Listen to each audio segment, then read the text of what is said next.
The South Korean president's tour of 3 African countries and France this time around. For the first time since taking office in 2013, President Park will be on African soil. Now, as for France, her state visit comes as the two countries commemorate 130 years of diplomatic relations. The significance and implications of this presidential tour, let's take an in-depth look. Dr. Lee Byeong-gu, professor at the Korea National Defense University, is in the studio with me. Professor Lee, welcome to the program. Thanks for having me today. Now let's get right to it. So first off, the president's very first tour of the African continent. Of course, Africa is where many have referred to as the last blue ocean in terms of investment in businesses. And not surprisingly, President Park is traveling with a big business delegation. What are we expecting on that front? President Park will be accompanied by 166 companies, including many small and medium businesses.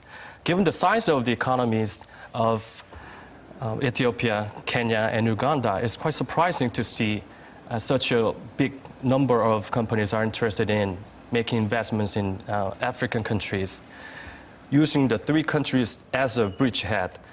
South Korea can make efforts to have a strategic partnership with such regional economic institutions like COMESA, which is a synonym for Common Market for Eastern and Southern Africa.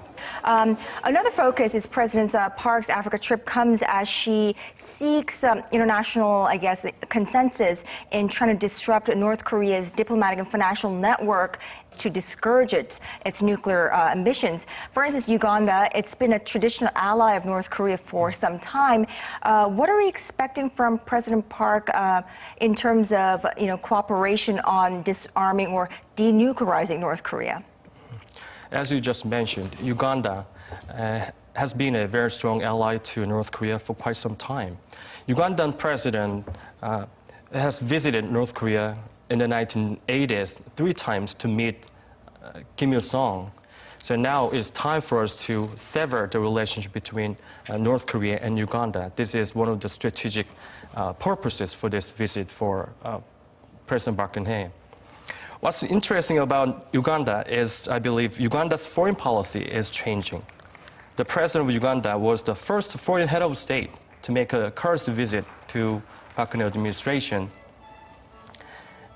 And during the visit, the president of Uganda showed a keen interest in Semal movement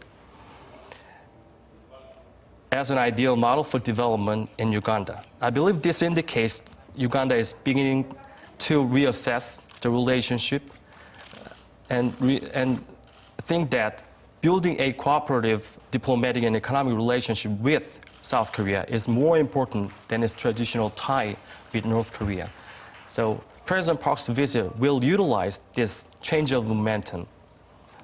Now, I'm going to be very direct with you. So by the end of President Park's tour of the African continent, can we expect a statement of support by, for instance, Uganda and Ethiopia and possibly Kenya as well, support for South Korea's movement and the international community's efforts to denuclearize North Korea? Sure, of course. I believe there will be some substantial and tangible diplomatic result for that purpose. Now, another one of President Park's primary agenda items in her African tour is, of course, her speech at the African Union. She will be the first South Korean leader to address the African Union at the headquarters.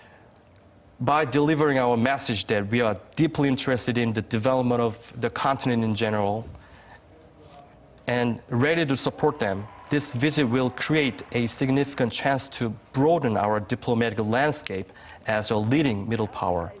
Secondly, this visit will provide us with an important opportunity to strengthen the international cooperation against the growing threat of North Korea.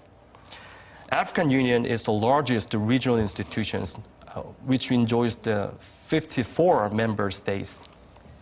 If we are able to make them reassess the security situation on the Korean Peninsula and garner their support for our efforts to ease tensions and to accomplish denuclearization and peaceful unification on the Korean Peninsula, this will clearly help our diplomatic efforts to address North Korean issues in UN. issues. So definitely, this trip a very important one for President Park and for South Korea in pursuing our economic benefits and interests, as well as in denuclearizing North Korea, Sure. and very key to that. Sure. All right, Lee Byeong-gu, professor at the Korean National Defense University, thank you indeed for speaking with us tonight. Thank you.